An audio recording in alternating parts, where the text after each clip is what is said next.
Hello and welcome, ladies and gentlemen. This is Run It Back. My name is Remco Rinkema, and today I am joined by none other than 2009 WSOP Main Event champion Joe Cada. Joe, we're going to watch your victory from the 09 Main Event, but first and foremost, how are you doing? Doing good. Thanks for having me. I'm pretty pumped. It's been a while. Yeah, I mean, my first question is always, when have you last seen this? Like, are you someone who for Christmas, brings out the old footage and sort of celebrates again? No, I really don't even like watching old stuff or even old stuff I'm in or old interviews. Half the stuff I've played I haven't watched, but I mean, of course I watched the main event, but it's been quite a while. Right. Well, we got a lot to dive into. For the people who are new to this show, in Run It Back, we watch back some epic poker footage, and most of the time with a guest who was part of that footage. And today, that is Joe Cada. Today, that is the 2009 WSOP Main Event, which also happened to be the first ever WSOP that I covered. I was 21 back when this was happening, so I have very good memories of this main event, but I also haven't seen it in forever. So, as you said, Joe, before we were talking, before we go on air, that the intros are always so amazing and so spectacular. So what I want to do first is run the intro with the sound cranked up so we can all get a little bit hyped up and excited for this broadcast. And by the way, if you're watching, please like this video, subscribe to the channel, and if you are on Facebook, like our page and like this video. It really helps us a lot. Let us know what the questions are in the comments or in the live chat on both platforms. And then now, let's just roll into it because I want to see this intro and I want to get excited for this final table. There it is. There's the sounds. Let's go. Let's double up a deal. Bag Glider wins at Monster Pot. My man, Phil Ivey. I'm new at this game. Buckman one step closer to the promised land. Aiken has survived again. Say hello to the November 9. This is the greatest tournament in the world.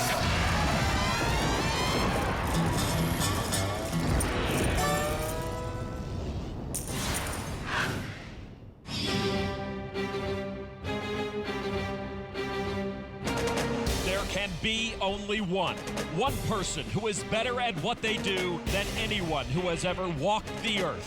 One legend, one icon, one who is the greatest of all time. This is poker's pantheon. Tonight, the debate begins. Is he the one?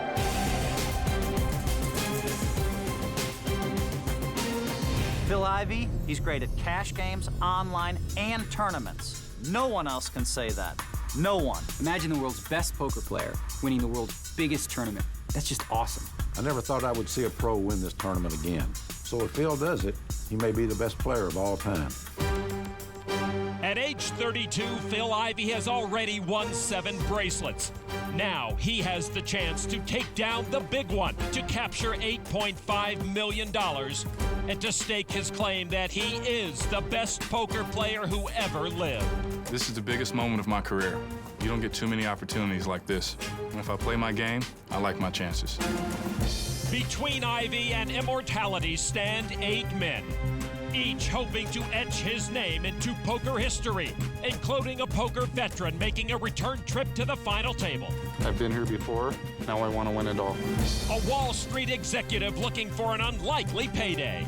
There's a reason I've made it this far, and there's no reason I can't go all the way. A young gun who could rewrite the record books. We're just a kid with a dream, and it may actually come true. Kid with a dream. And a mild-mannered logger who just happens to be the overwhelming chip leader. Ivey was incredible. Heck, all these guys can play, but I didn't come here to lose. The World Series of Poker Main Event Final Table. 9 men, the November 9. And if Ivey can beat them all, he may become the one. I mean, come on. I got chills everywhere. I mean, this is incredible. Joe, I mean, I don't know. It's the Phil Ivey show, of course. This is becoming this is becoming the Joe Cada show later on. But people are already asking in the chat, what was it like, with Phil at that final table, this massive moment? Oh yeah, I mean, it was fun playing with Phil the whole time. I was on Phil's table from like 27 on down for a few times. So I played with Phil maybe about like 10 to 12 hours up to that point, maybe a little bit longer. But I don't know. The whole experience was very surreal.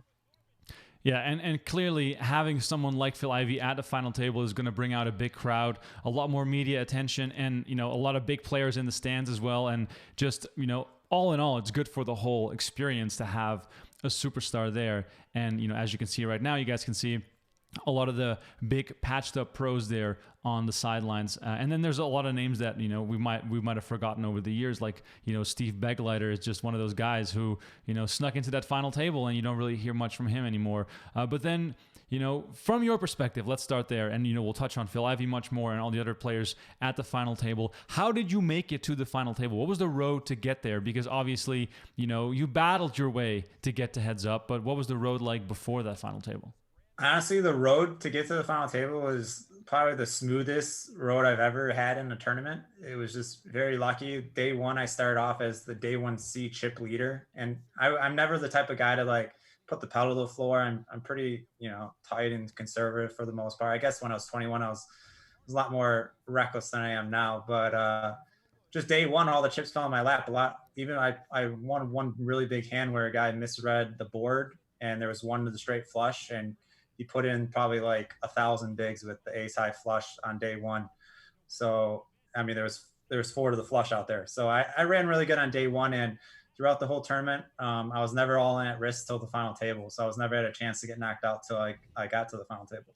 We're looking at the chip counts right now. It's Aikenhead and Saud at the shorter stacks, and then Ivey also with only 5% of the chips. Let's just see how the chips are stacked up here on Run It Back. Kevin Scheffel, one of those guys, also don't hear much from him anymore. He has 6% of the chips. There's Joe Cada, 7% of all the chips. Nothing special really coming into the final table with this stack, especially if we look at the stacks that are still to come. We got Jeff Schulman here, 10% of the chips, very, very comfortable at this final table, above average. And then Begleiter with almost 30 million chips, one of the bigger stacks. Eric Buckman, 34.8, 18 million chips. And I believe there's only one guy left then, Darvin Moon, 30% of all the chips, 58 million. And largely in part due to a hand against Billy Kopp just before the final table, where Billy Kopp, 5-3 of diamonds. He gave it all away. He gave it all to Darvin Moon.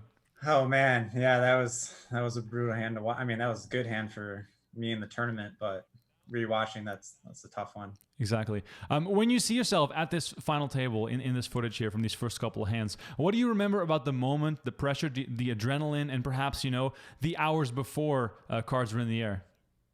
Yeah, I thought the nerves and just like the jitters were going to be a lot more, but once I got once the table started and once we started playing poker, it just seemed like almost like a normal sit and go to me.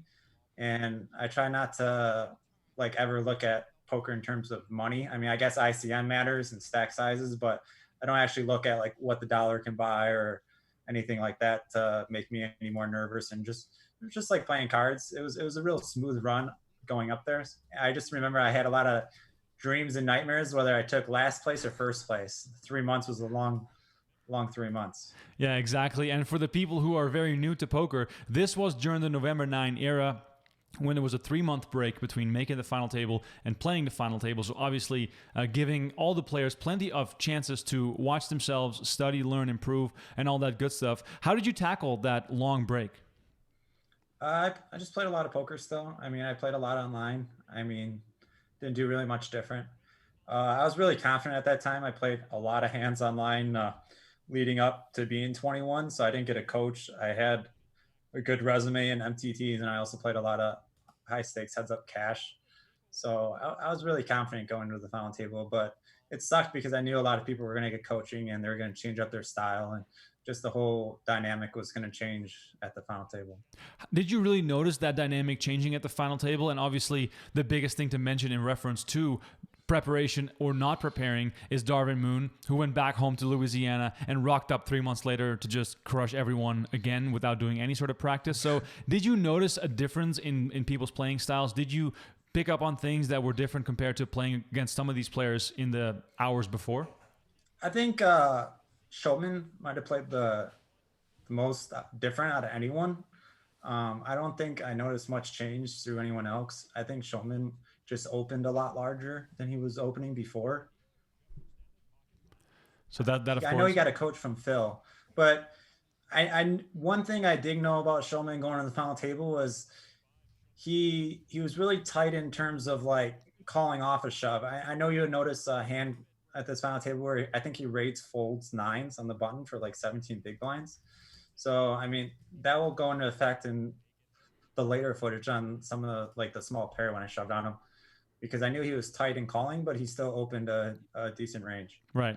For the people that are watching and wondering, is this live or is this not live? Yes, this is very, very live. So if you want to ask questions to Joe, myself, or anything about this event, I will make sure to ask Joe as we get through this final table. So if your question pertains to a specific topic, we'll touch upon it when we get to that topic. And of course, Phil Ivey being a large topic there. He is all in here with kings against Shulman, who raised with pocket fives. So let's listen in.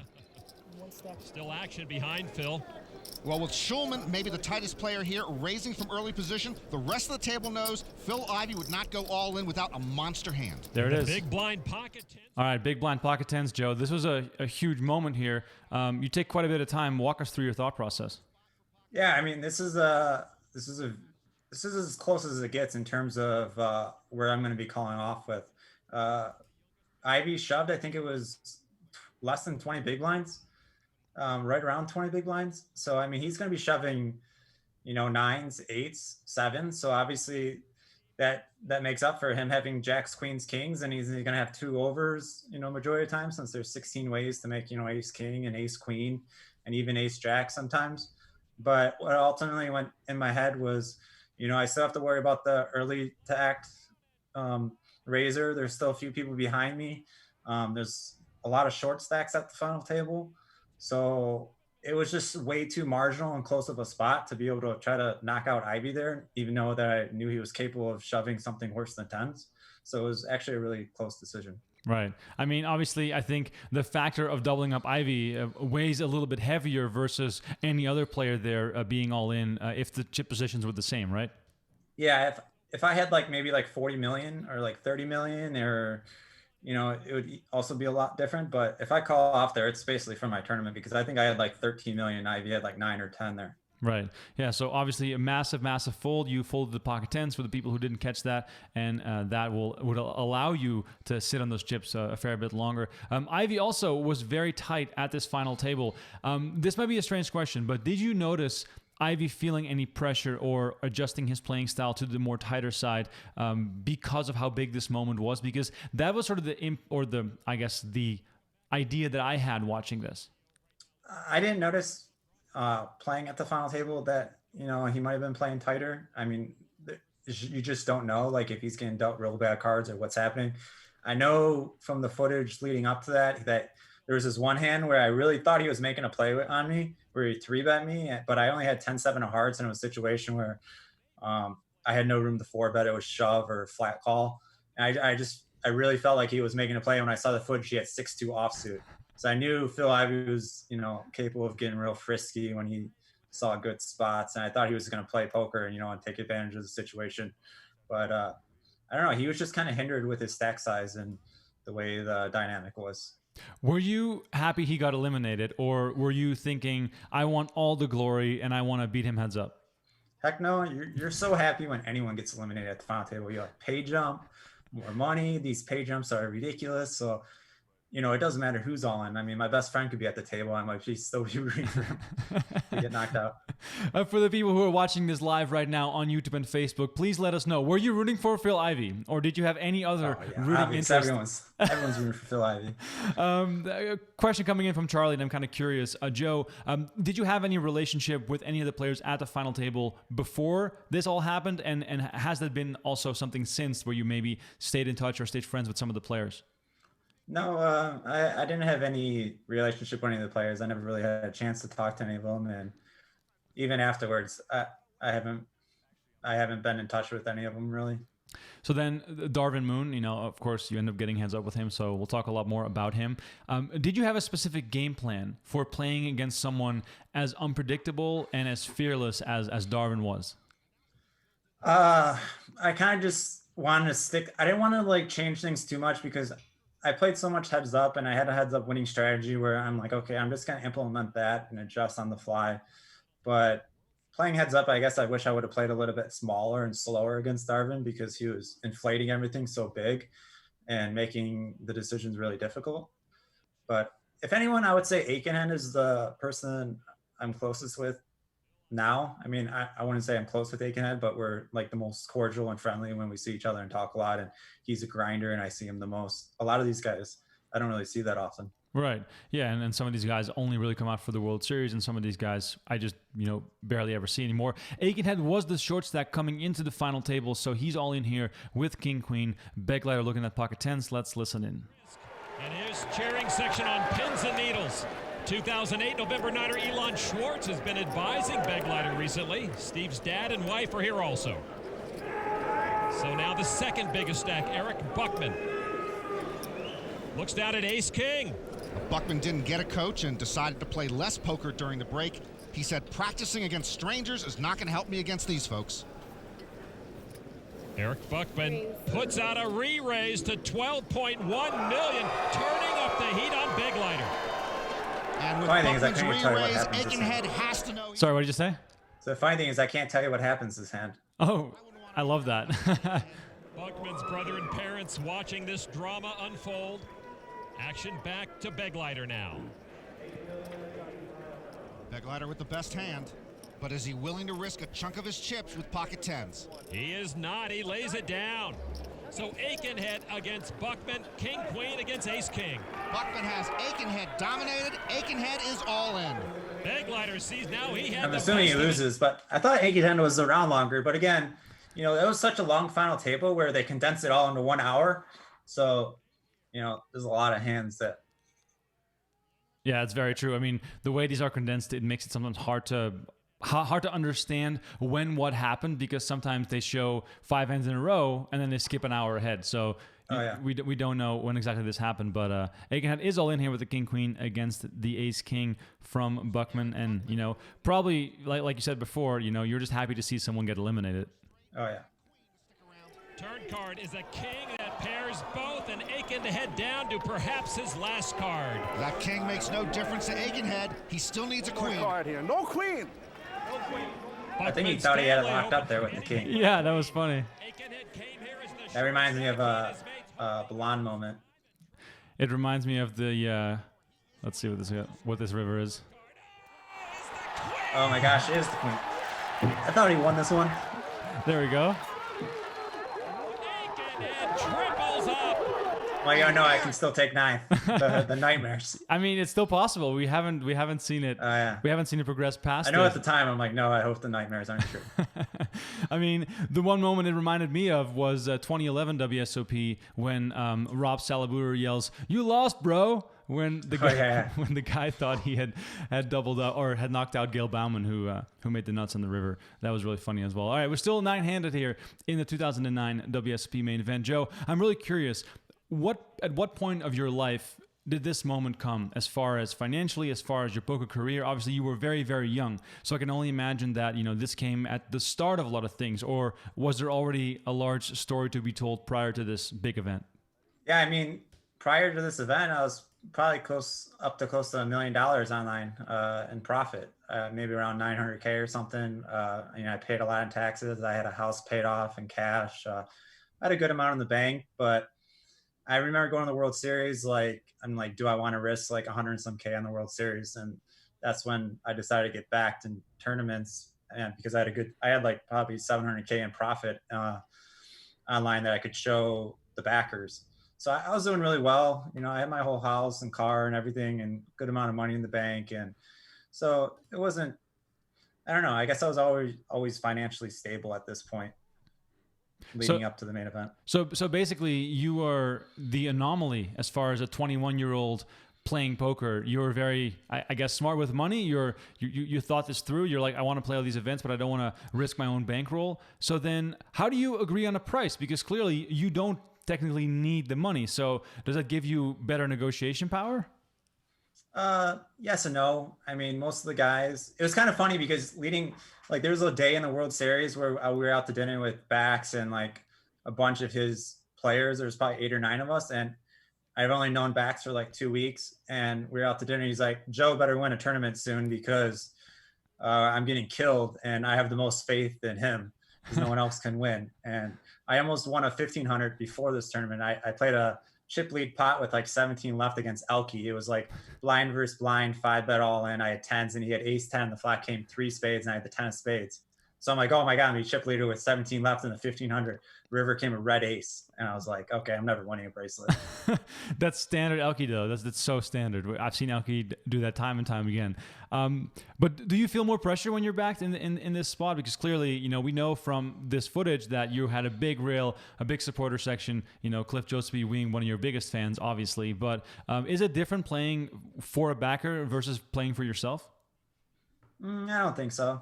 If anything, I think I play maybe a little bit better because a lot of times I know the right play, and sometimes I decide to get a little bit trickier. But I don't know. I guess it's pretty similar in terms of playing on my own or backer. This is the first time I was ever backed in my life for poker, and it didn't last long. But I wasn't upset that I got backed. I knew what I could win before the tournament, and I was playing cash games out on my own in Vegas during the World Series. I was playing 1025. And I was having good success out there, so it is what it is. Right, and this is Darvin Moon getting extremely out of line against Antoine Saout. Just, you know, putting in all the extra raises here with the ace-4 off on the classic king-9 deuce against Saout's jack deuce. I mean, Darvin Moon is just, you know, there's nothing like Darvin Moon. I mean, must have been quite something for you as well to see someone with that many chips, you know, splash him around like that. Oh yeah, he definitely played different. He was not afraid to put a lot of chips in the middle. Not sure. I remember the hand that he lied to his wife about. That was the. Oh yeah. That was another crazy hand that he put a lot of chips in the middle, then folded. Right. Oh, that's awesome. Have you seen him since? Have you, like, I know he played in like the 2 years after that, but has he like been around poker at all? Do you know? I played with him in maybe like 14 or 15, maybe 16. I don't know how long ago it was. It was Poker Night in America. They had a live cash game, and we did stuff like we went to the Penguins stadium, and we all shot the puck around, and we're on the ice and did some filming, and we hung out and drank. He's a real cool guy, real friendly. I had a fun time with him. That's awesome. For the people watching, if you enjoy the show, please like this video, subscribe to our YouTube channel, and if you are on Facebook, please like the page and like the video as well, and share with your friends if you do enjoy reliving some of this footage as we are watching the entire 2009 WSOP Main Event final table, including, of course, the epic battle between Darvin Moon and Joe Cada at the end of this broadcast. Joe, you said you weren't backed for very long. Was this also the last tournament you were ever backed for? Was this like the jump-off point? Yep. And then I was like, all right, a few million. I feel good with playing MTTs now. It's like, thanks, guys. Right. So when you make that leap and you have a bit of a bankroll, is that then like, I don't know, the motivation to go nuts and play every single event, or are you still careful and selective with, you know, which events to jump into? Did you ever, you know, dabble in high rollers and stuff like that? No, I mean, I've played maybe five real big tournaments, and those tournaments I did sell for it. Like I probably played like maybe 3 or 4 100Ks in my lifetime, but I sold a substantial amount for all those. And I was never like a guy that wanted to chase like, I mean, I want bracelets, and obviously I play a lot of WSOP events, but I'm never a guy to like chase titles or bracelets or fly. Like my schedule is very light, and I kind of play when I want to and play when I convenient or the game's good. Like I'm not going to jump into a mixed game or a different game just trying to chase a bracelet because it's a small field. So I'm pretty good in terms of what games I choose to play. Right. So how have you managed to stay ahead of the curve for all these years? Because so many players have come and gone over the years, and especially people with MTT success, you know, it's easy to get caught up in that and to sort of, you know, stay in that grind and let go of the studying and all the processes that have gotten you to that point. So how were you able to stay on top? Because comparing 09 poker to 2020 poker is a massive difference. Yeah, I think just playing a lot of hands, not burning yourself out. I mean, it's easy to say play a lot of hands, and it's kind of like not to burn yourself out, but I take months breaks, and I know MTDs are very just stressful, traveling all the time and busting out because you're losing a lot, and you know, majority of the time you're not going to cash. But I play mostly cash games. I honestly play way more cash than I ever do tournaments, and it's still this day I play way more cash, and it's just, I don't know, it's a lot easier to say level-headed, and you play so many hands and you really get in there and you really battle and you really learn, and you learn what works and what doesn't work. All right, we got a wild card hand here. You have the wild card hand. Do you remember what you had in this hand? Yeah. I think I had a straight draw here. So you raise, Darvin Moon calls, it goes check on the flop. I didn't want to get check raised. I didn't want to lose my, I think I had a straight draw. I didn't want to, or I turn, I know I have a draw here where I turn. I didn't want to get check raised off my equity on the flop, so I check back. And now obviously when the ace comes, I want to represent, you know, hands like ace jack, ace queen, ace king, where I check back, make him fold random pairs, or just, you know, four, or just protect my hand. Also, if I have 7 high or jack high, I have to bluff here. Does Darvin want to come over the top, as we have seen him do numerous times? Nope, just a call. I know he leads the river, and when he leads the river, I'm assuming that he has a misdraw, because who check calls an ace then leads the river. And it's a really fishy line to bluff, when, like, take that line as a bluff. I thought Darvin was the type that would take that line if he missed here. And I know he wasn't afraid to bluff, but I realized I have a hand I can't call with, so I think I mini like raise him, because I thought he had like a bluff, but I couldn't call. There's so much in there, so I think I raised like 5 million to attempt to steal like 8 million. That is so crazy. The Darvin Moon dynamics of leveling yourself into like. Oh, he leveled me good here. Comes back over the top, a raise to 5.5 million. What did I tell you? I had this hand cased. Yeah, not good. Cada's got the better hand. Darvin probably. This is when I'm like, yep, all the nightmares are true. 9th place. 3 million to Moon.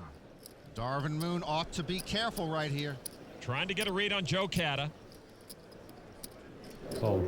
A call from Moon. Disagrees with me. Darvin Moon shows his aces up. Joe Cada, what do you got? Oh, I don't like Joe's look there. 6 tray of clubs. Oh, flush draw.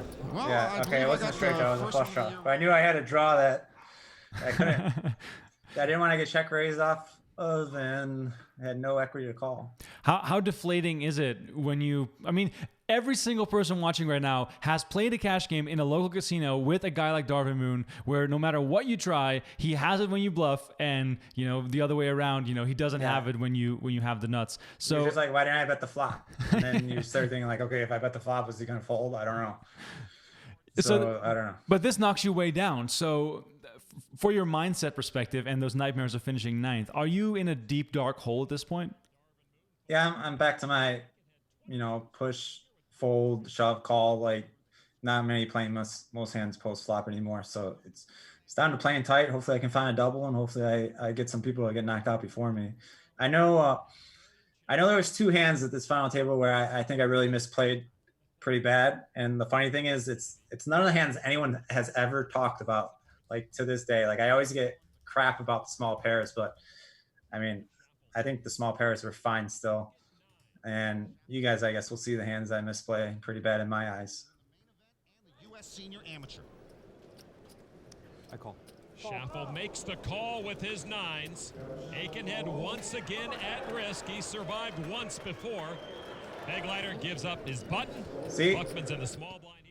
Aikenhead doubled to like 11 or 12 million. Now he's all in for 4.45. You don't really get to see all the hands or even close to him.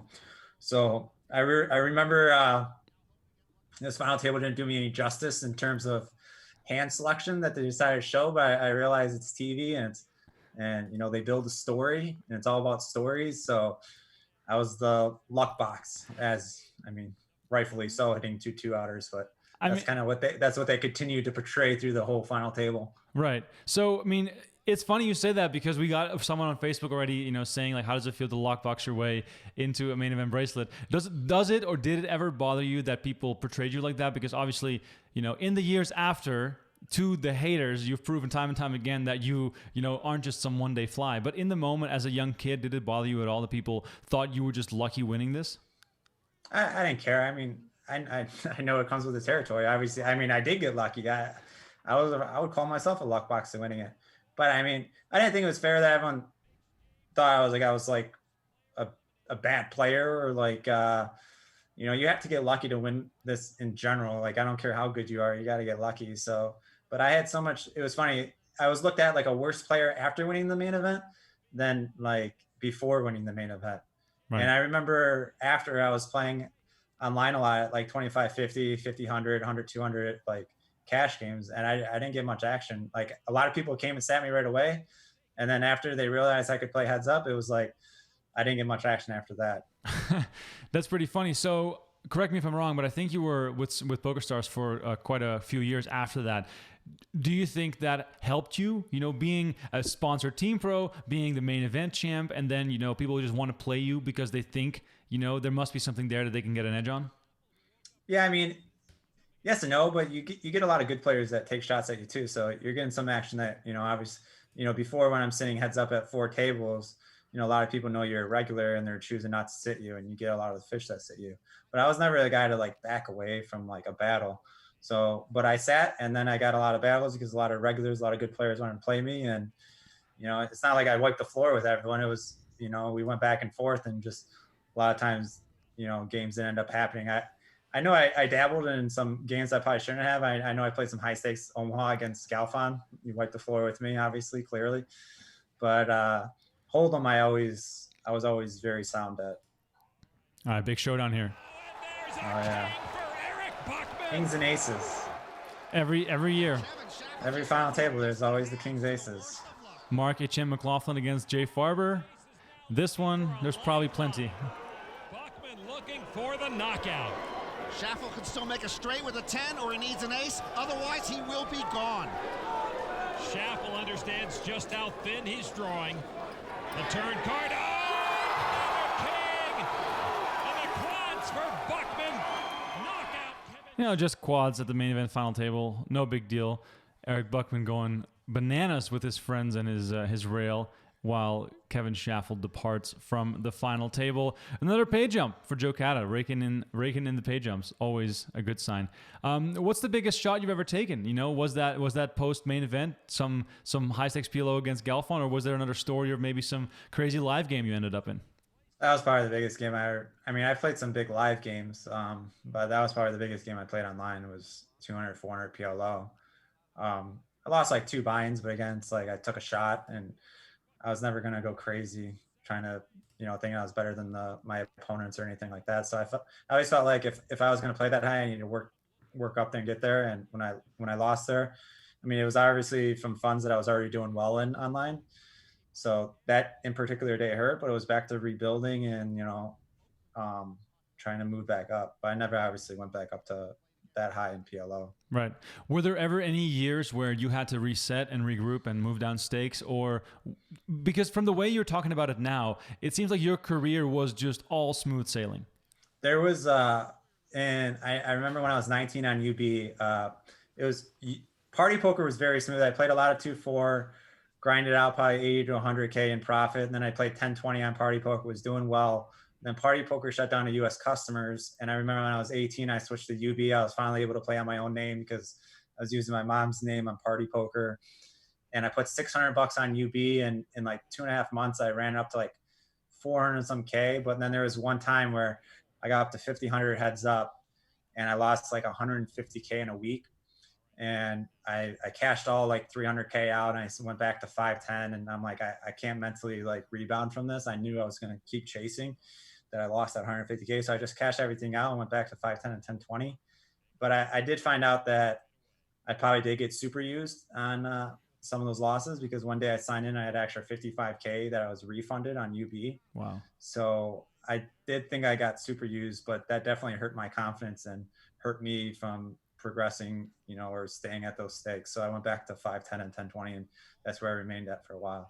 That's kind of crazy. I mean, Prahlad Friedman, of course, has the most famous story about that happening and how it basically screwed with him mentally for years after that, because he was on top of the world, crushing everyone, and then he got demolished in the big games on UB. So it's crazy that happened to you as well. And, at that age, it probably has an even bigger impact. But in the years after this main event win, was it all smooth sailing? Can you say that you were always able to keep up with the latest strategies and you were always sort of a step ahead of the competition?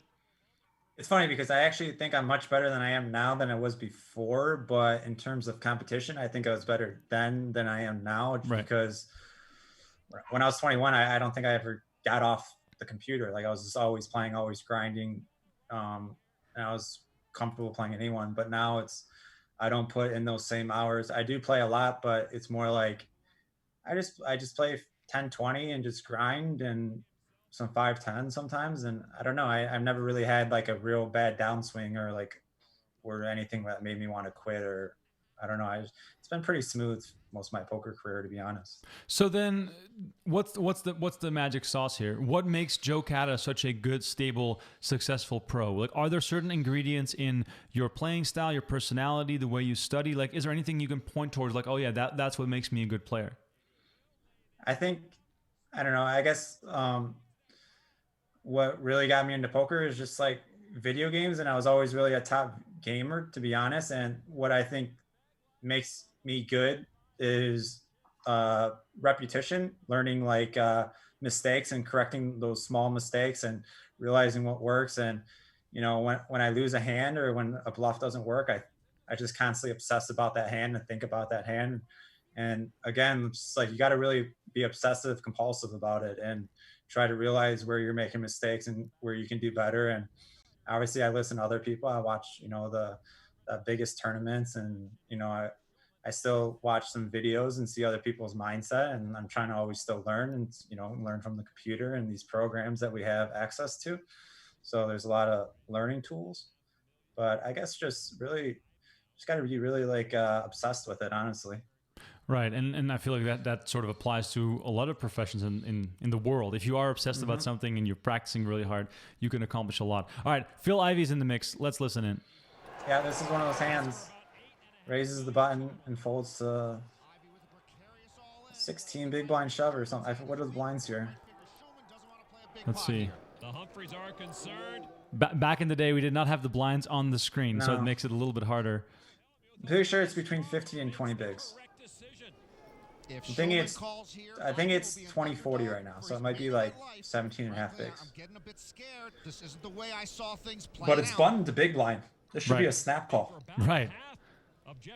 And I knew this information. That's one of the reasons why I shoved threes. Well, I knew earlier, like final 18 down too, that he made some hands, like some situations like that too. I mean, this is an extremely, extremely tight fold. Like, what's the worst hand you think that should call there? Let's say the shove is 17 bigs. Is sevens and sixes still a call too? Yeah. Wow. So pretty big mistake there by Shulman. Yeah. Anyway, and he had Ivey covered by double, which is also a big factor, obviously. Yeah, he went from 6.9 to 10.4 there. Yeah. So he chipped up, over 50% almost. Yeah, that's pretty crazy. Man, looking back on this, going back to Ivey, do you remember a lot of like talk and media and attention to the final table and the whole Ivey situation because he was there? Do you remember specifically like, oh, I just happened to be here as like a spectator almost because it's all about him? I never looked at it like that. I mean, I knew that he was obviously, the attention, but I was just happy to be there. I mean, I was in my own world. I was there to try to win a tournament. I wasn't worried about attention. Right. Have you ever had an interaction with Phil Ivey, or like as I like to call them, Ivey stories? I mean, I've only, I think, ran into Ivey one time since, and it was in an elevator, and it was just me and him, and I said hello. I don't know if he didn't hear me or if he chose not to hear me, but there was no words spoken. He was still mad about not being able to close it out, and you just reminded him of that tragedy. Yeah, maybe. I don't know. Maybe he was in his own world, so who knows? Let's see what this turns into. Phil Ivey, Big Lighter said, okay, Phil knows what he has. Phil knows what I have. I only know what I have. This is not a good situation for me. Big Lighter bets $1.75 million. I'd love Phil to check raise here, but that's risky business with his chip stack. I noticed Shulman, it almost seemed like Shulman like soft played Ivey like during this whole run. Like every time Ivey raised, or if he played back at Shulman, like there's another hand where I think Ivey raises the button and just flat calls the small blind with jacks. Wow.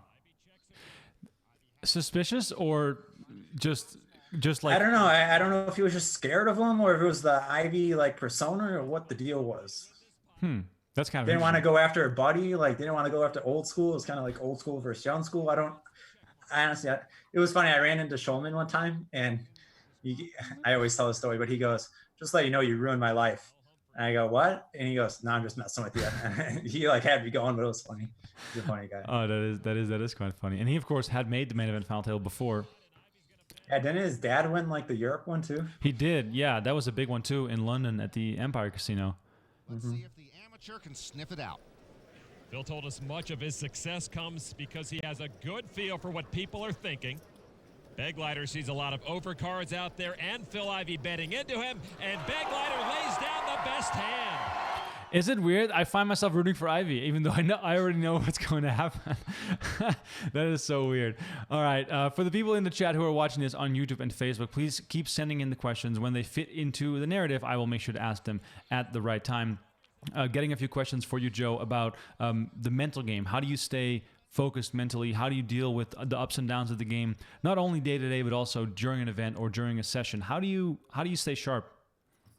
I mean, just knowing how, just look at my resume and how well I've ran in these tournaments and know how lucky I've gotten. So when I've hit a downswing or I lose some hands or things don't go my way, it's just like, just think if, I just went out, 7th in the main event, like I would have millions of less dollars. So it's you just gotta look at it in perspective. I mean, I'm human too, so I still do get upset when you lose like 9 matches in a row or something like that. Like when odds just are astronomically like just run against you in a certain situation where you're just like, man, how is this possible? But then again, it's perspective. It's easier for me to remain calm than probably most. Right. All right. More Phil Ivey hands. He raises here with the jacks. Oh, I remember this one. I can't believe my note on Saud before this final table was he loves the 3-bet, loves the 3-bet bluff. I remember there was a hand where he 3-bet bluff, I think Jack Deuce offsuit, like after a second to actor open under the gun, and he 3-bet it and ended up getting a showdown. So I'm like, man, I knew Saud if he wasn't involved and he was playing tight, that he would be itching to make a play because this guy was very aggressive. So I'm really surprised Ivey folded this. Right. So this might be that moment that stuck in my head that made me think like, oh, Phil was playing too tight and he was maybe, I don't know, the moment was getting a bit too big for him, because maybe that's just encapsulated in this moment of him laying down pocket jacks, which is kind of insane. Yeah, especially to this player. Saud was crazy before this. I don't know, man. I couldn't fold that. So was it maybe just Phil wanting to play as low variance as possible, knowing that, he might... I mean, even that doesn't make sense, me saying it, because Phil Ivey has been around for so long, but still, that is the only explanation that I can find. Yeah, the only thing I can think is that he just didn't think he was getting bluffed there ever, and he thought that he was probably the best of the coin flip, and he just wanted to pass away in marginal spots when he could just probably whittle down the field. Right. Joe Cada there, 5% of all the chips. This might be the hand that I misplay. Yep, here it is. All right, let's hear it. See, this is when I wish I didn't play so many hands online, because online this is like close to a slight even call money wise, and main event this is probably massive losing call. He moves in for like, I don't know, like 13 big blinds, and at that point I'm just like, okay, I played thousands of hands on millions of hands online. I'm like, okay, you could have king queen, ace 10, all the pairs, or 7-handed. I'm getting like almost 2-1 on the call. So knowing that you could have king queen, ace 10, ace jack, dominated by like 2 hands probably, ace queen, ace king. Obviously kings, queens, aces, but those are a little bit more difficult. But knowing, I just don't think Shulman would have shoved ace 10 maybe, and I don't think he would have shoved like the smaller pairs and 6s and 7s. So I think this was probably a mistake, and it really, really handicapped me. Right. So how long did you take to decide? Because of course on the broadcast here, it took about 30 seconds. What was it? A long tank? Yeah, it was a long tank. I was thinking about the price I was getting. I was really going through the hand combinations. And again, I think I overthought the hand, to be honest. It was one of those muscle memory calls where it's like, okay, 12, 13 bigs, I'm raising. And also the thing about Shulman, that guy always thought I was like leading up to the main event final table. He always thought I was up to something or stealing. Like we always tangled. Like when I 3-bet, he flagged me like all the time, and he always paid me off. He always thought I was like kind of up to something. So I thought that also went into it a little bit, that he respected my raises a little bit less because I raised more than most. Phil Hellmuth explaining to Team Schulman how good of a coach he is. Jeff Schulman all in. Joe Cada in for almost all of his chips. Cada needs a king or an 8 to eliminate Schulman. The river card is. You know what they don't show? I'm surprised they don't show this hand. Is right after this. So I'm down to like 3.5 big blinds, and it folds around to the button. And Beglayer thinks for a while, and he ends up folding. And Buckman moves puts me all in for like 3.5 bigs, and I have Jack 4 offsuit. And I call off, and he has 4-5 offsuit. I went with Jack high, and I double up, and Beglayer pounds the table real hard. And I'm like, whoa. I'm like, I only have like 7 or 8 big blinds now. You guys will get me out. He goes, I had an ace, on the button. He's like, I should have raised.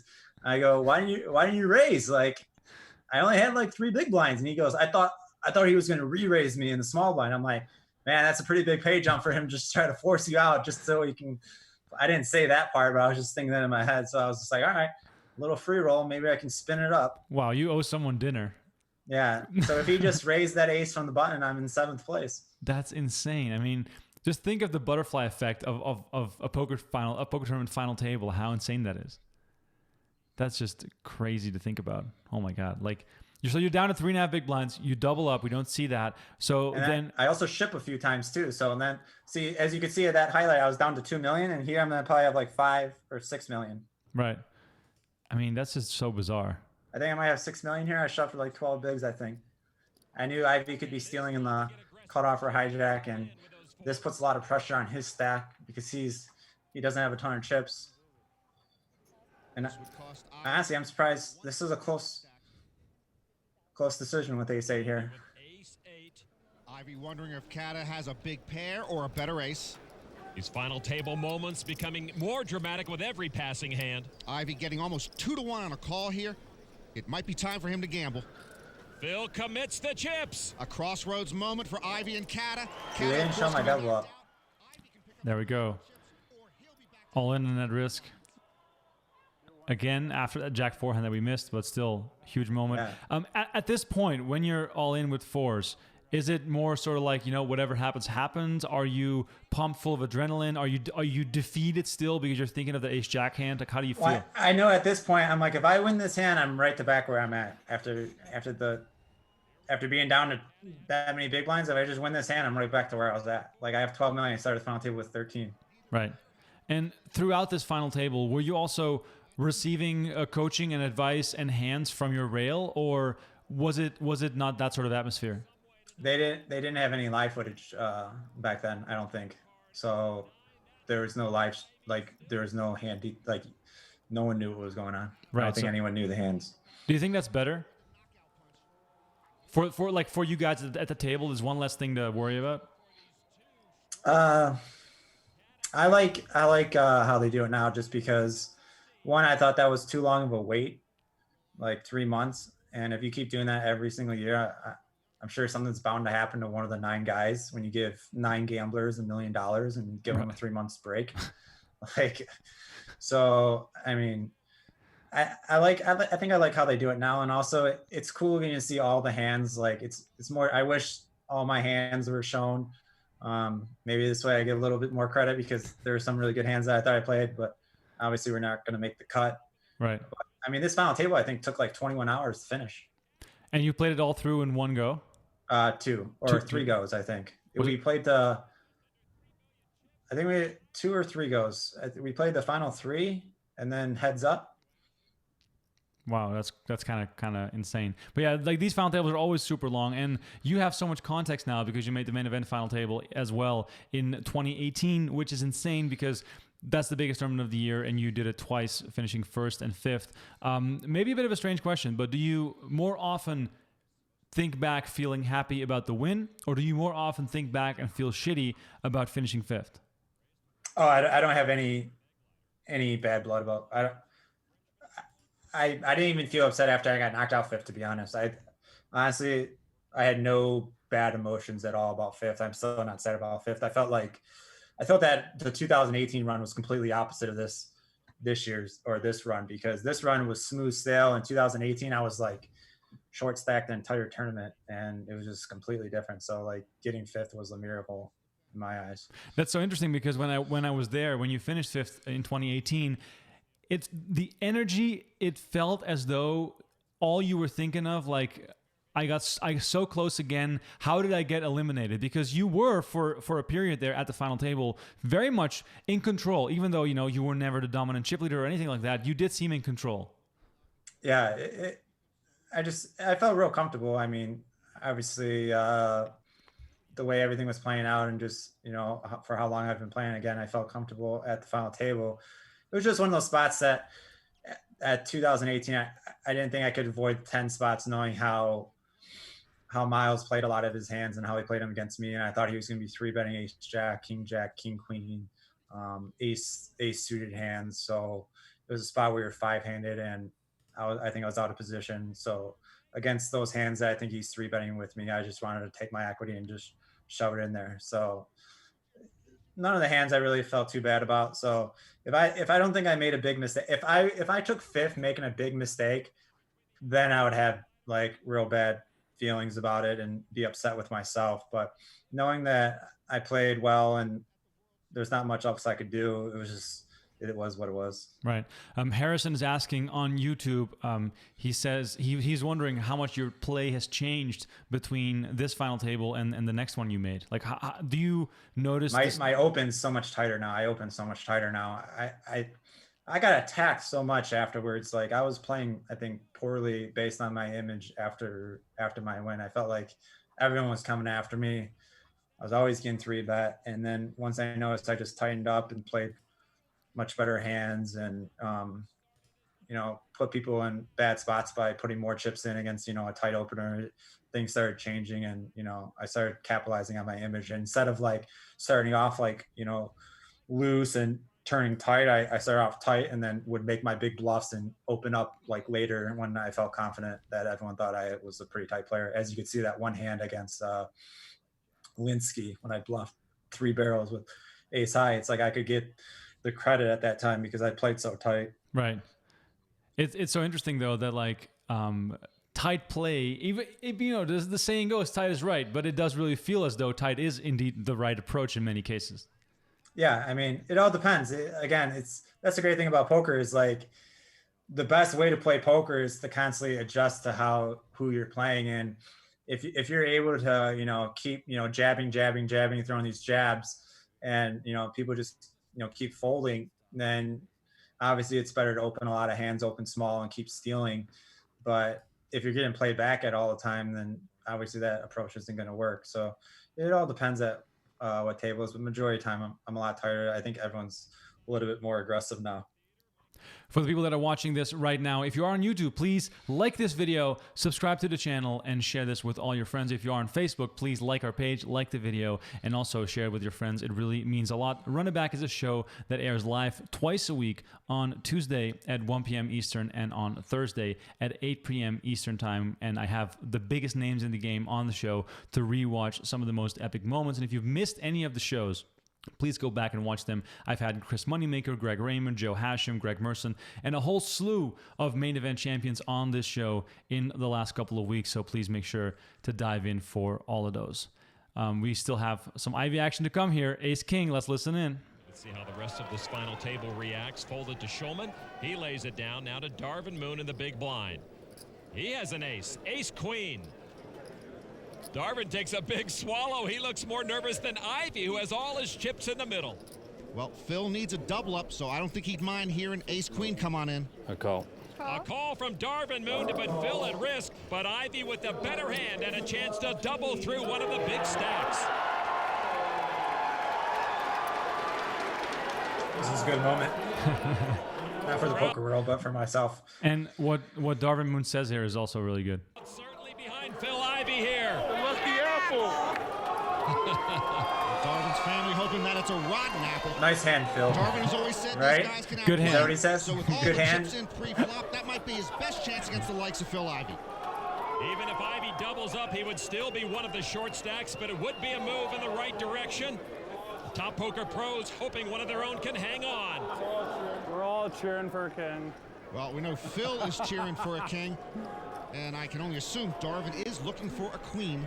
Yeah, that queen would put a hurt on Phil. Good hand. Good luck. Good hand? You said good hand. It's a good hand. Better than mine, isn't it? He's using that lifeline, you know. We all. Pretty friendly foes. I'm sorry, Lon. I mean, come on. An Ivy chant is just... Ivy. All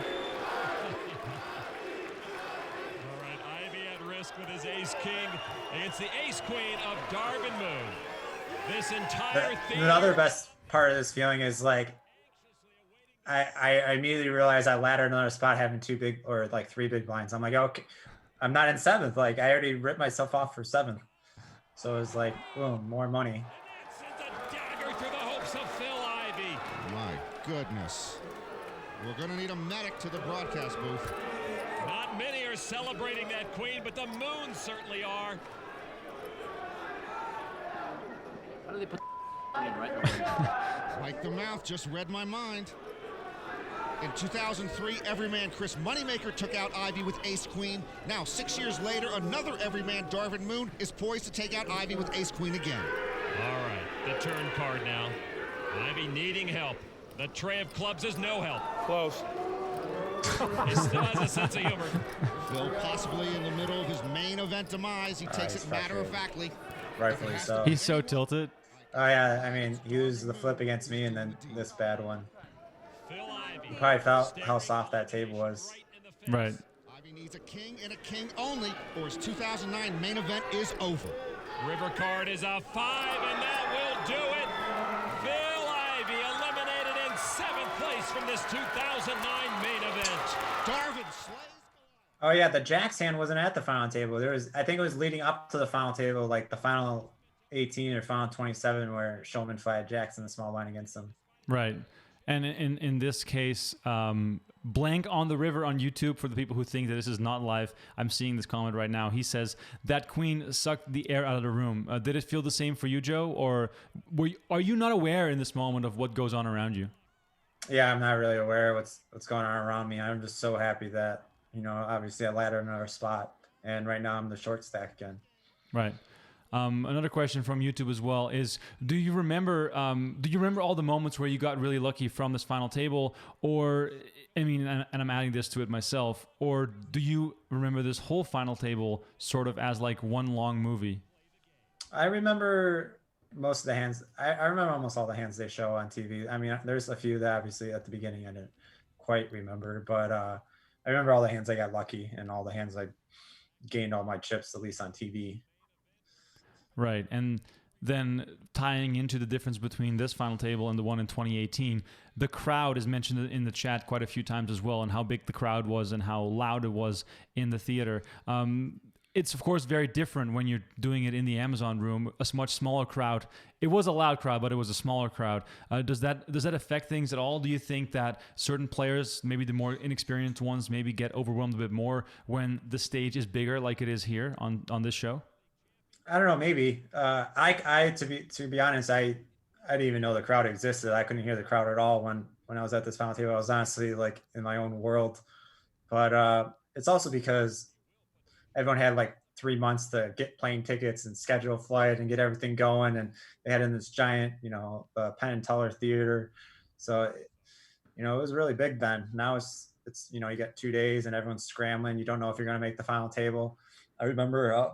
I forget his name, the guy that was at the final table with me in 2018. He was scrambling, trying to tell whether or not to tell his fiance to book a flight. The French guy who I think he went out 9, whether or not to get his fiance out there. So, and a lot of people were that way. They didn't know whether or not to, you know, fly him out or not. So. Right, Antoine Labat was the French player who finished in 9th place when you made your run back in 2018. That was the year John Sin won the tournament, and Tony Miles finished in 2nd place. And shout out to Michael Dyer, who was eating cornflakes at the final table, which I'll never forget. All right, we have Steve Begleiter all in. Darvin Moon with the ace-queen against his pocket queens. Steve Beglider asking for help from his troops. I was just praying for another suck out for Moon. Just give Moon all the chips. Yeah, I mean, that's probably what everyone's thinking, right? Like, just get everyone out of here. Let me have a chance to play against him. New York big city types. All right, here we go to the flop. Beglider at risk. 7, 4, 8. No danger for Beglider in that flop. Now my pulse is up. Darvin doesn't have a pulse. Turn card is a trade, no help to Moon. Beglider poised to become a bigger force at this table. Darvin hit a 3-outer to top There's a funny moment leading up to the final table. There's a hand with Beglider and Saud, like maybe like final 15 or something, where Beglider makes this fold on the flop, and then Saud shows him the bluff, and then he pounds on a table, and then he slaps him in the back, like kind of like, and Saud looks at him like he just like hit me in the back. And I remember before we were going to the final table, someone asked, I think it was Jack Effel, he's like, yeah, what's the rules on hitting another player when you lose a hand? And they're like, yeah, that's totally not acceptable. They're like, okay, well, and it randomly got brought up in the room prior to this final table. Oh my God. That's kind of funny. That's kind of insane. But yeah, Darvin Moon gets it once again, catching the ace on the river, which is pretty funny to see, even in hindsight, to see how lucky he got. Chris Hansen is asking, what percentage of skill versus luck does Joe consider himself during these WSOP final table runs? So let's hear it, Joe. How much was it? How much was it luck, and how much was it skill? Well, this was all luck. I mean, I didn't really have much chips to play. I mean, so I'd say this was 99% luck. I mean, you'll take it. Yeah, I mean, I'll take it. Money is coming out here at this stage of the tournament. We lost a few players in quick succession, but as you mentioned before, Joe, for the people at home, this was a 21-hour endeavor spread out across multiple days. So definitely not the hour-and-a-half broadcast that we are watching right now. So a lot went into this final table and the way it played out, and we were watching it all the way till the end. And let's see what happens here with Jeff Schulman, who is looking down on pocket jacks. Yeah, this is a 3's hand. Schulman is playing it very tight, but with that style, you do have to pick up hands once in a while. Folded around to Joe Cada in the small blind with pocket trays. Cada so this is where I'm like, okay, my 3s are like, you can't really use this logic all the time, but in this situation, my 3s are basically like 9s or 10s here, because I knew Schulman wasn't going to call off with 8s or 7s or 6s. So, and I knew he opened still a decent amount of hands. Right. So, I mean, I was honestly comfortable shoving in 15 big blinds here, 16 big blinds. But you did not know that he had folded 9s earlier against Ivey, right? You had no idea of the cards. I had no idea about that hand, but I knew about previous hands leading up to this final table where he made some really tight folds, calling all in stacks. So both trying to make some noise and chip up. And Joe Cada, I know Helmuth told him to play real tight too. And also I'm the shortest stack here with, I think, 9.5. Yeah, I'm big time shortest stack here with 9.5 million. Right. So it wasn't like I had to wait out another short stack. Jack 3-3. So right now I'm just on I'm loving life just because I was on a free roll with 7 people. Me too. Schulman's pocket jacks, a 4-1 favorite to knock out Joe Cada with his pocket trays. And here's the flop. Oh, and there's a trade for Cada to turn the tables on Jeff Schulman. Yeah, that was the face of that's not supposed to happen. Darvin Moon's suck-out book. And oh, look, Coach Helmuth with a silent pep talk for Jeff Schulman. Jeff facing a crippling defeat here at the hands of young Joe Cada. The kid with a dream is living a fantasy at this final table. Turn card is a 7, no help to Jeff Schulman. Cada still good with his set. Hey, Jack. Jeff pleading with the dealer. Helmuth with no game plan here. I can't watch. I feel like I will cards. Be a man and watch. Yeah, I think this shove would be a mistake now against, a really good player when there's an open under the gun and I'm shoving 15, 16 big blinds on the button. It would be a mistake, but in that situation at that time and what his calling range was and opening and how many chips are in the middle and me being the smallest stack, I just thought it was completely standard. I even ran it in a calculator and put in the hand ranges I thought he would have, and it was complete fine shove. And it worked out, so no complaints there. And Yeah. you can't just blind down and hope you get queens plus at the final table. It's 5-handed, and I have 15 big blinds. Sometimes you gotta make stuff happen. The funny thing is that it's almost as if you would have finished fourth with some incredible play and you would have gotten unlucky, you would have gotten all the credit in the world for the young kid who made the big run and who just fell short. And now you were just a short stack and you just get it in a few times and things go your way. And now you're like, oh, it's the lucky guy who happened to win the main event. Yeah, I might be a better poker player today if I took fourth, though, because I know I would have played a lot harder and a lot more hours and be a lot more, I don't know what's the word I'm looking for, but now it's like I kind of have the more lax approach since I don't need to go so hard. So does money make you lazy in that sense? Is that like the end all be all? And then when you have that, you don't really care that much anymore to even compete in a way? I'm not sure if the word's lazy, or it could be lazy. I mean, you could use that word, but it's more almost like a balanced life. Like, I've spent so much time in poker. It's like, do I need to continue to put every single hour of the day into poker, or can I enjoy other things and still take poker really seriously and enjoy other aspects? I also, being younger and like 16, 17, 18, 19, all those years, I remember at one point, I think maybe when I was 18 or 19, I got addicted to Adderall, and I'd play, 2 days straight, 30 hours, 20 hours. I was playing hundreds of hours a week, and it was just a very unhealthy lifestyle, and the money was very addicting. So, I changed a lot since then. Right. So when you say the money was addicting, was that because you were chasing after buying the next cool big thing, or was it just like a video game where you were keeping score and that's why the money was so addicting? It was like a video game it's like those games, like, you start off as a low hero, like those, what is it? I forget the terminology for those video games where you play and you grow as a hero and you grow and your guy gets stronger. It's kind of like poker. It's like you grow, your bankroll gets better, you slowly move up.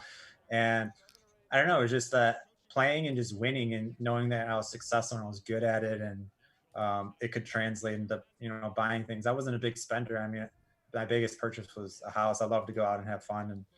And I kind of was a late bloomer. I missed the high school stage. So I started really enjoying it when I was 19, 20, 21, going out and having a good time. Right. So were you a Vegas party animal and then pulling all-nighters and going back to the casino, or was that not in Vegas? No? But I was the Canada guy when I was 19. I was driving across the border every weekend, sometimes 2-3 times a week, and going to the bars in Canada. And it was easy too. I remember back in the day, there was a card, I think it was like ePassport or something. It was like attached to my party poker account. So I could go to the ATM and withdraw like $600, and it would just be like basically from my poker account. And it was almost like funny money.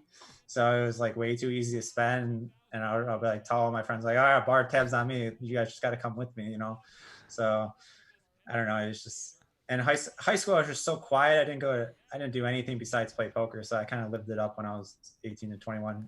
Vegas, I don't know. I never really was a big party animal in Vegas. I do go out sometimes, but not much. That's actually really funny, because I think that everyone can relate to that. When you have your first online poker profit money in your hands, that definitely does not feel real. We got Saud here with Ace King against Buckman, but I saw a good question, and all the good questions will get asked here on the show. Evan is asking, how did you kick the Adderall usage? How did you just step away from that and snap back into the normal? I think it was literally after this World Series, I kind of just I realized it was unhealthy, and again, I didn't play quite the hours I did afterwards after I won the main. So that Adderall was just the only reason I took Adderall, was just so I could play extremely long hours and continue to play and continue to grind.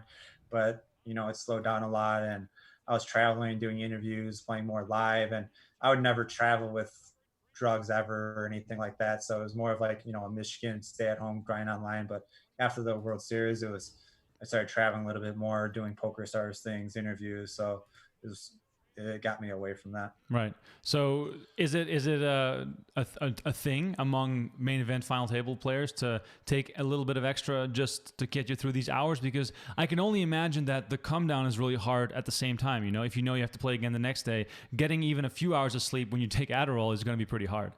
Yeah, it definitely is. That's the hardest part, is to, shut everything down and actually go to sleep. I think a lot of people just in poker in general probably take Adderall or some type. I mean, now I'm more the lax approach. I rather, calm down and smoke like a joint or something to relax and just go to bed or something. So, yeah, I'm much different. Right. You mentioned the traveling years and being a PokerStars ambassador. What was that like? Because obviously coming into the WSOP, no one knows who Joe Cada is. And then you win the main event and everyone knows who you are. And then all of a sudden you're traveling, doing interviews, all sorts of press stuff. How do you look back on those years? I remember it being like super draining. Like right after I think it was at like 3 a.m. when I finished the main event. And then 2 hours later, I had to wake up for like Good Morning America. So I slept like 1 hour after winning the main, 1.5 hours, maybe not even. And it was Good Morning America. And then it was interview after interview. Then Stars set up like a full schedule in New York for me to do. So I flew to New York, did like 4 days worth of interviews in New York, just nonstop, like one to another. It was all what Stars wanted. And here's the thing is, like, I was like scared to stand up in front of my class and do a school project. Like I was so shy. So doing interviews and doing all this stuff, it was just so different for me because I spent so much time in front of a computer screen and I never really was good at talking in front of a bunch of people. So that did help me in a way of opening up more and growing as a person. Wow. And then was the traveling something you enjoyed, playing, tournaments all over the world and, being basically, the face of the game, at least for that first year. And then I feel like it wears off a little bit year by year as you get further removed. But, what was that like? Yeah, I didn't enjoy the traveling that much, to be honest. That's why I don't travel much anymore. I did it with PokerStars for a few years and it wasn't something I enjoyed. I don't like traveling in a whole week leading up to like 1 or 2 tournaments. And then, just that feeling of busting and losing, and I'm really competitive, and just, I don't know, it just seems so draining, just constantly flying and playing like 1 or 2 tournaments. I rather be at home playing a lot of tables, really being in the action, like, 10 tables, cash games, or a bunch of tournaments where it's like you really see it, the longevity of it, playing a lot of hands. But I don't know, I guess it was just really draining on me. And I kind of, after a year or two, I just went back to my normal ways of playing at home and playing online. Right. All right, big all in here. Let's listen in. Buckman's still nearly a 2-1 favorite to double up. Darvin has shown us time and time again he never makes it easy on his opponents. All right, the turn card now. Oh, and there is the king. Even Darvin reacts. A little Darvin fist pump there. That was quite rare. Just amazing. Darvin Moon might be the 8th natural wonder of the world. Buckman down to his last card. Mama Buckman wishes Eric had gone to dental school. Eric has seen river miracles at this table. Now he needs one. Buckman needs an ace or he's done. It is a 5 on the river, and Darvin Moon does it again. And then all of a sudden, from 3.5 big blinds, you are three-handed. Yeah. Like, are there specific moments you remember of certain pay jumps or certain moments, like maybe this one, for instance, where you're like, wow, I can't imagine, or I can't believe it that I actually have a chance to win this now? Yeah, I think it really started getting crazy after there's this hand that comes up with when I get aces and Darvin doubles me up. Like, I didn't 3-bet him I played with Darvin probably the most out of anyone here. I didn't 3-bet the guy for 3 days. Not one time I knew he was just going to snap or never fold to me. So I'm just like, all right, just 3-bet him when I have it. Like, he's not the guy to like semi-bluff or try to bluff. I was never really in a position with my chip stack, and I get aces and I 3-bet him and just shoves me. I'm like, okay. Now we got a shot. That's crazy. I mean, that's what everyone's dream is that the big stack, the guy who's punishing is moving in there with pocket aces. 75 million chips there for Darvin Moon. You're sitting on 39.2, and then Antoine is sat in the middle there. Yes, I would. 500K, 1 million are the blinds, just so we are caught up on those because we don't see them all too often on the screen. If you guys have any questions for Joe about this event or about his career, please feel free to send them in, whether you are on Facebook or YouTube. please make sure to do so. And don't forget to like this video. I forgot like this hand's before the King 9. I thought this was after the King 9. And this hand is like probably the most remembered hand of all. Yeah.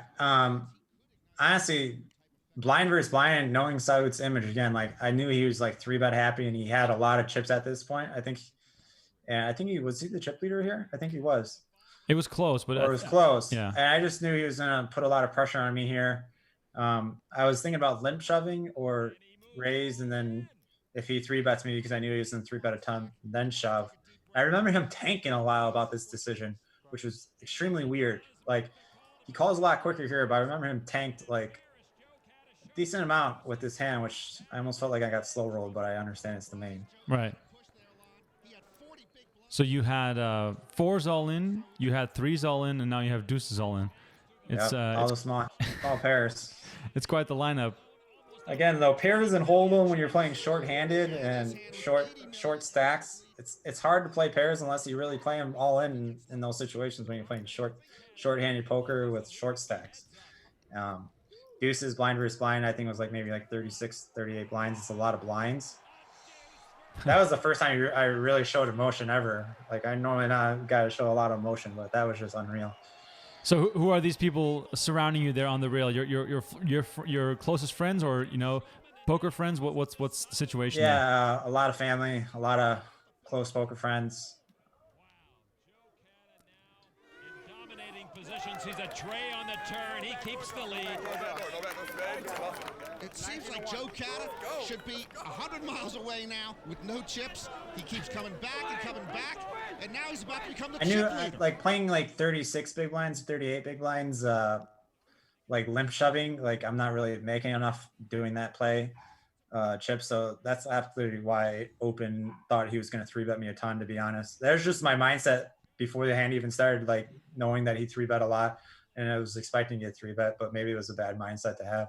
Maybe he wasn't actually, going to play like that. Who knows? So then the people that you had on your rail there with you, what was it like for them, for those that were not in poker? Like, Cliff Joseph is on the rail. He knows very well what's going on. But for mom and dad and maybe cousins and stuff, it's very, very different. Yeah, I mean, it was kind of weird because going out to the World Series, all my friends had crazy high expectations because I was always doing so well, and they knew me from doing well at poker. They thought I was going to win something out there. And I knew what expectations were like, and I just played thousands of tournaments at that time. So I knew what it was, the chances of actually winning a tournament. So they were a lot more confident than myself. Let's say that. And then you made it happen. So now they think you're going to win the main event every year, which is just completely normal. All right, Saud moves all in with pocket eights after your raise with ace king. Such a big participant in so many huge hands, but he'll sit this one out. This is a big shove, actually. So the raise back to Joe Cada. Does he want to put more? So yeah, I mean, I'm pausing it here for just a second because obviously it's a massive shove. At the same time, it is all about who gets to play against Darvin, right? So is that did it ever cross your mind here to fold? No. Did we miss the King at 9 hand or something? Because obviously that's long gone. I think we did. I think we didn't even see it, to be honest. I feel like it was on the broadcast, but maybe I'm wrong. Maybe I have a different. Maybe we were just talking over the hand and missed. I don't know. Could be. If someone saw the hand and we missed it, please let us know because I can always skip back. But yeah, you made the call here with the ace king. But yeah, crazy equity, especially considering the chance of playing heads up against Darvin Moon. There you go. You said it. This is for the tournament. 94 million in the pot. Darvin nonchalant. They're not his chips, but a defining main event moment. I was very naive too because Darvin could have very easily beat me at heads up now. The respective cheering sections get behind their guys in this huge hand. Cada looking to pair up. You gotta win it. Saud knows the best hand guarantees little at this final table. Now I was running way too pure to lose this. That's true. I would have been back to right where I was at though if I lost this. I think right before the deuces hand.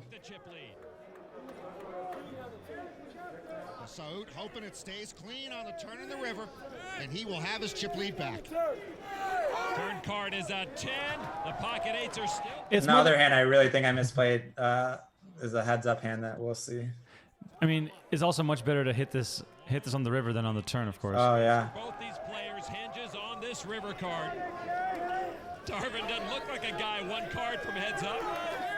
I wonder what Darvin is doing for. His luck's going to run out sooner or later. Cada to knock out Antoine Saout needs an ace or a king. And now the river card. That did not just happen. Joe Cada did it again. I just saw it. I don't believe it. Heartbreak for the French. Antoine Saout busts in third place, and all of a sudden you find yourself heads up for the title. And you said this was for the tournament, so you were overly confident that you were going to beat Darvin. Looking back on it now, what do you think your percentage chance was to win? At this point, when your heads up? I'm going to have to see the stack sizes. I forget what the exact stack sizes were to start this, so that, that definitely matters. We're about to see it probably. I know I'm the chip leader. I might have him like 1.5 to 1. Final table of unceasing suckouts and endless twists, and it brings us Darvin Moon and Joe Cada. Moon with a hug from his mom. It's so weird having 3 big blinds to, and all of a sudden playing heads up. That's definitely insane. Poker for you. Yeah, exactly. That's the beauty of the game too. I mean, anyone can win, and Darvin Moon is the best example of that. But also at this final table, you are just as much the example of that theory as Darvin Moon is. I think that's one reason poker continues to grow and stay steady and remain, doing well, just because just throughout the years, like even the moneymaker years, just look at all these big winners, including myself, like how much luck and how anyone can win, and how no names to big names. So it's like, it keeps that dream alive for every player. Norman, who could have ever predicted this matchup?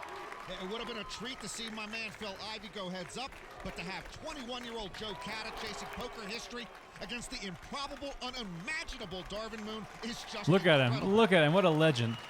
Waving at the crowd. I don't want to see the ace-queen hand. That makes me cringe. This Penn and Teller Theater ready to get this heads up underway. The way you sat down at the table just now, going into heads up play, was one of just extreme confidence, and you seemed so ready for the task. Like that's probably like all I did was play heads up. Like that's the UB heads up and 6 max was like all my hands. Oh, I have like over 2-to-1 chip lead. Just shy of 2-to-1, yeah. So maybe more. Wow. Maybe I'm like 75-25 to win this. Wow. First hand. This hand was very interesting. So he limps. Just a call from Darvin for 500,000. Cada with pocket nines. Cada was chip leader at his day 1 session. So you must have been thinking coming into heads up like small ball is the way to play, but then the pots did get really big really quickly. You making it 3.5 million here is, of course, the first hand. But why did you get so aggressive? Again, it was almost like the muscle memory. Just I was so used to the way I played, and I guess I didn't adjust well enough against Moon. I thought, you get 9 heads up, for example. Here, it's like how am I not going to raise this? Like he could be limping a million hands, and how am I not going to push the value of my hand? Like if I continue to change and play a style that I'm not accustomed to, I'm not used to, and all of a sudden, like that style is actually a losing style, and I'm not aware because I'm just deciding to take it easy against someone that's, really pressing on the gas. Like also, I didn't know how hard he was going to press at the beginning. It was like as I started playing, that's when I started to realize that he's like really pushing it. Right. So all his thoughts and strategies to me seem as though it came from within himself. So would you give Darvin a certain amount of poker talent and intuition, or was it mostly random from how you perceived it? I think Darvin knew what he was doing. He just obviously just made everything a lot bigger than typical. Like King 3 deuce, like I thought Darvin was more of a player with, he's more prone to make airball bluffs, like which he's shown in the past. So when I bet like a King 3 deuce board with 9s, it's like, what hands are limping pre-flop? Like, I guess like maybe King 3, King deuce, 3 deuce. Like, I mean, he could have like, random kings here on the flop, but I got to call at least 1 bet on the flop. And then once the turn comes an ace and he bets again on the ace, it's like, and he bet kind of smaller too. So it's like, what kind of story is he telling? Like, how does he limp pre-flop, raise me on the flop and bet that turn? without like 4-5 or king 3 or king deuce, and this was a good river for me. And once I checked and he checked, I thought I won the hand. Right. Cada checks again. And Darvin checks. Moon shows his 2 queens. Kings and queens. I love how Darvin doesn't wait for his opponent to show. He just turns his cards up. And Moon will win that hand with a better 2 pair. I was just surprised when you get more action pre at that point. I mean, if he makes it 3 million himself, this might get all in. Yeah, it could be. Yeah, it could easily well get all in. I forget how many. I think we're playing a lot of big blinds at that point, though. So I think he had 58 big blinds because it was 500. Oh, okay, yeah, that's it. It would probably got all in then. Yeah. A few questions here from the chat as we are watching the heads-up battle between Darvin Moon and Joe Cada. I'm going to tie a few of these questions together. Nicholas and Ryan on Facebook are asking, or Nicholas is asking, what's the best advice Joe has for managing money and fame after winning a main event at this young age? And I'm going to tie that into, and what do you do now on a daily basis? I think the biggest advice I could give anyone that won like a substantial amount of money is I would honestly just invest most of it. Just put it in something safe and let it grow on its own, and don't have to rely on poker. And then continue to have your poker bankroll, and try to grow it again or play things you're comfortable with. Like, I don't have all my money like liquid, so it's like, I don't know. I think the best thing is just to invest. And then if you never win to a big score, the best thing is to do is treat it like a business. Like, so when you invest in the business, the first thing you don't want to do with business is keep pulling money out. So when I started poker, I was a busboy for like 3-4 years, and I didn't quit being a busboy until I had 6 figures. Like, I just went to work every day, and there's the point where I'm just like, okay, I win, lose too much in poker to continue to go. But really have a job, and if you really want to move up in poker, is keep your poker money separate and try to treat it like a business and grow it like a business. Wow, yeah, that seems like very sound advice. And then for the second part of that question, what do you do now? And we've touched upon it, you still play poker, but is it still the main thing you do on a daily basis? Yeah, I think poker, video games, friends, family. Poker probably consumes most of my time. Fiance, I got a wedding coming up at the end of the year. But yeah, I have most of my money tied up, and then I still play poker a good amount of time. Man, that's awesome. That sounds like a great lifestyle, and congrats on the engagement. It's a strange year to get married, but I'm sure it's going to be one heck of a party anyway. If you can even still have parties these days. I don't even know what the rules are anymore. So much has changed. Neither do I. That's why I decided to stay home in Michigan. Yeah, good idea. Evan is asking on YouTube, is there a better feeling than winning and coming from behind? I think winning when you're actually ahead, I think might be the better feeling, just so you have more confidence, I guess. Like, I mean, I was known for luck box forever now after this final table, but obviously I would have preferred me to have the best hand every time. Right. I mean, it feels like you're giving away some secrets now on this very podcast, that you aren't actually just always lucky. Like, there is some method behind the madness. And in this case, you just happen to run into all these hands. Like when you shove with deuces and he has to fold king 9 offsuit, that's just, it looks similar, but it's very different.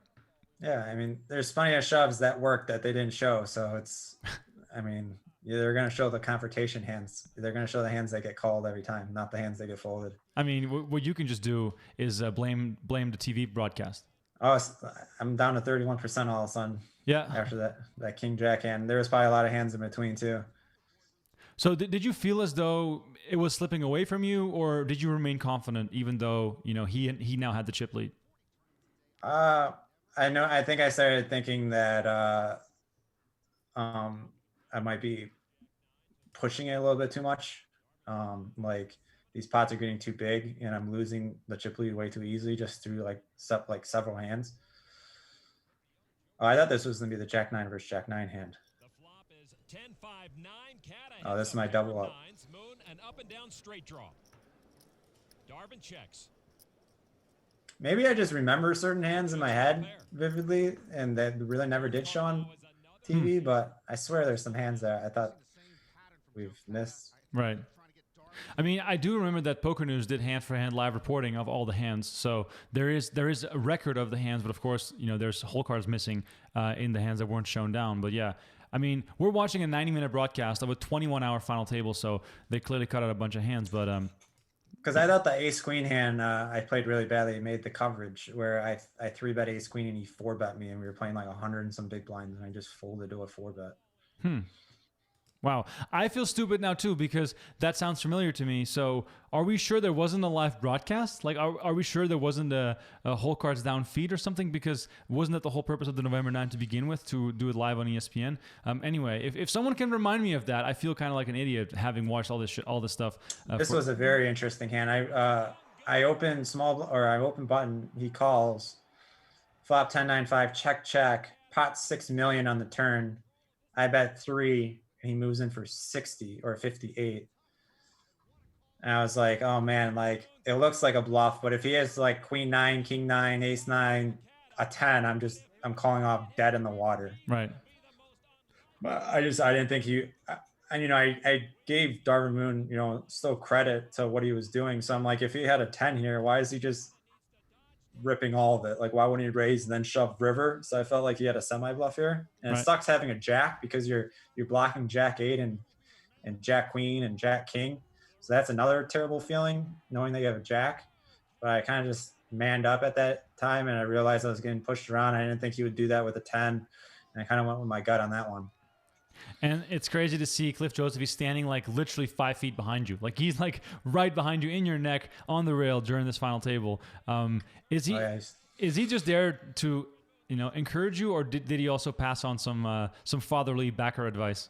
He's just invested as me. So, he's there just with the same rooting interest as me, 50-50. I love that. So much off you. I play heads up all the time. You're by far like a really tough opponent.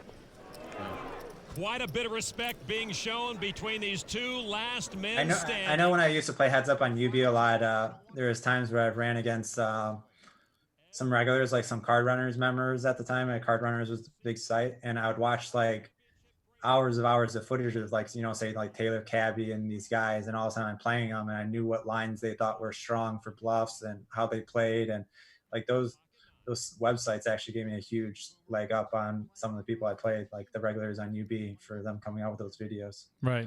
For the people in the chat who are asking questions, we're going to get to all the questions. I have them all queued up here, but this hand we cannot miss. And Moon. Funny thing is, this is November 9 of 2009. And my name online was JCada99, and I started the heads up with pocket 9s, and I ended it with 9s. Wow. Were you aware of all those in the moment? No. I just realized, I'm like, okay, 9's a really good hand heads up. I'm raising a ton of buttons.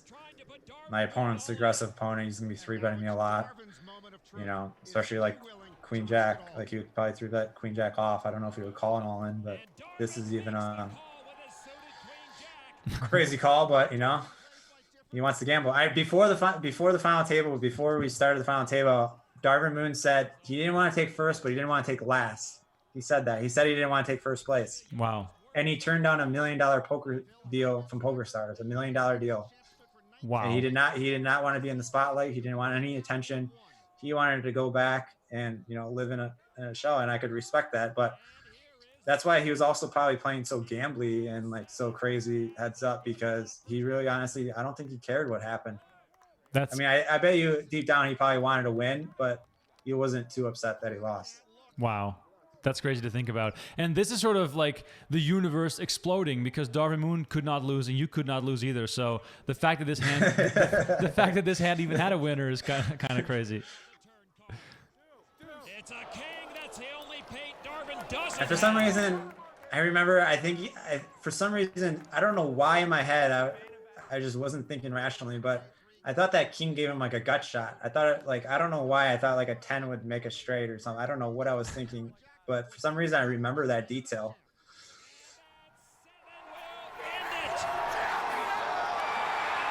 Joe Cada rewrites poker history, becoming the youngest main event champ ever. You played a hell of a match. Good hand. You played a hell of a match. Seriously, all props in the world. He's a kid with a dream. That's awesome. 21 years What a great moment. 21 days old. So many times Joe was almost Yeah, crazy. out here, but each time Can we go back? An overwhelming moment for Joe. That's awesome. And for himself. You win some, you lose some. Darvin Moon, unlikely, unexpected, and until the end, unstoppable. Oh, yeah. The kid is now officially the comeback kid. Unreal, incredible win. And we'll take all the questions that are still in the chat because we still have a few more things to tackle. But the first question is, what's it like to win the main event when you're in that moment? Like, what is going through your mind when that final card hits? My biggest feeling was I was just so happy it was all over. Like that was like, it was, I think the biggest feeling I felt was relief. Like also I remember having the feeling where I know how lucky I got to get heads up, and knowing my background and how many hands I played against an inexperienced player, I could feel it slipping. I almost felt like if I didn't win this heads up match, I could never show my face again. Like I almost had that feeling, almost like I never felt the pressure till I got heads up when it was slipping away. And I think just how long it was and just the emotions and just the feelings, and it was just such a relief that it was done with. I wasn't even happy or excited. It was just, I just wanted to go to bed. That's crazy. So then the next question, which was also asked in the chat, was there even a party? And if so, was it this night? Was it the next night? Did you take the party home back to Michigan? How did you celebrate? It's kind of funny. I held a huge party. I spent like 30 or 40 grand, but I invited everyone from like ESPN, like the dealers, anyone that was involved in the whole filming, the whole process of the whole event, to a club. I think it was Pure at Caesars. At the same time the Yankees won the World Series, so they were partying there. But my girlfriend at the time was only 19, and she got turned down at the door, and I ended up just leaving with her. So I didn't go to the party at all. I stopped in, said some hellos, and I left. So I spent basically 40 grand and didn't party at all. Oh my God. But it was more of a thank you to everyone else. It was, I don't know. I mean, I wish I was still there, but I mean, I was tired. I just wanted to go lay down. Come on, Las Vegas. If a guy's spending serious money on a party, can't we just like look the other way for a second? Yeah. I think they said like if she already didn't get caught, like if they knew ahead of time, if I would have told them ahead of time at the door and they didn't get caught like turning her down on camera, that like now was a liability and they could not let her in after that already happened. But they said I should have, told them beforehand. Wow, that's insane. And then, of course, back home in Michigan, like the hero returns home. They all thought you were going to do it, and you did it. What was that like? I don't know. It was crazy. I guess once I got back home, everything started normalizing a little bit. I had a party making the final table. I don't think I ever threw a party at home after I won, though. Right. Bo Ryan is asking, do you feel like your recent success validates your earlier success? I mean, from talking to you now for the last hour and a half, I have a feeling that's absolutely not the case. Like you've been on top of the game for a very, very long time. But was there any sort of feeling like that of like wanting to prove yourself again after, as you said, you were the luck box at this final table?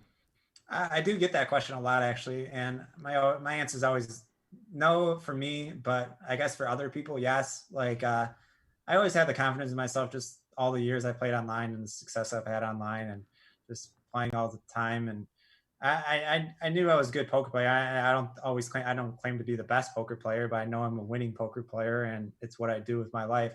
So I didn't think I had anything to prove. And I knew I was always going to play poker and that, eventually, there'd be other successes and MTTs and it takes time. And I don't think it proved anything. I could have easily ran bad in those tournaments and not won anything, and nothing would change me as a poker player. Right. Yeah, that totally makes sense. Ryan on Facebook is asking, was Antoine Saoud angry at you after you did that to him in two hands? Like, Antoine, pretty spicy guy. Like, was there any altercation after in the hallways, perhaps, maybe in the years after? It was funny. There was this. I never really got to talk to him, but there was a situation where there was a different main event.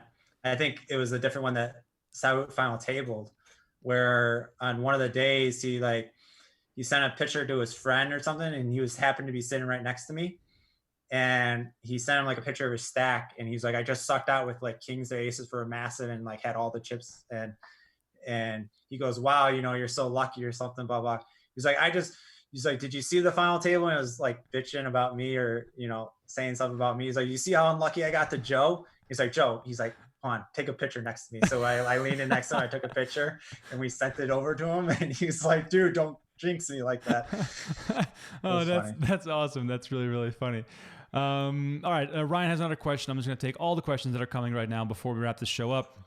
Ryan says, you mentioned you played mainly heads up and 6-max cash games before hitting the WSOP. He says, I also play heads up and 6-max. What advice would you give for someone who's more used to playing cash games to play in tournaments? Like, did you take courses in tournaments? How did you get good at tournaments while being predominantly a cash game player?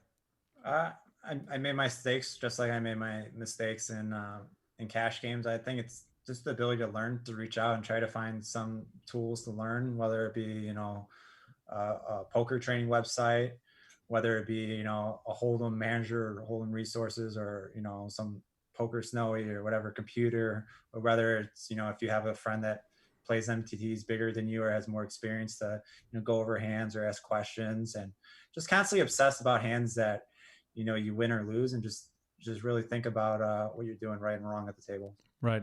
Karsten on YouTube is asking, what was the first thing you bought after winning the main event? I don't know. I eventually moved into a different house a few years later, but I can't think of anything significant that I bought after winning the main. Right. Cameron is asking, was there any specific point in this main event that you won where you were like, wow, I can actually make a deep run? Was there a turning point or a big moment that you remembered that was sort of like, giving you that rationale of like, hey, I can actually do something here? I think after day one of the first day, going into the main event, I didn't think I really had I just thought it was like the rest of the World Series. Like, I kind of came up empty, had some deep runs, realized how tough it is and how many of these you have to play.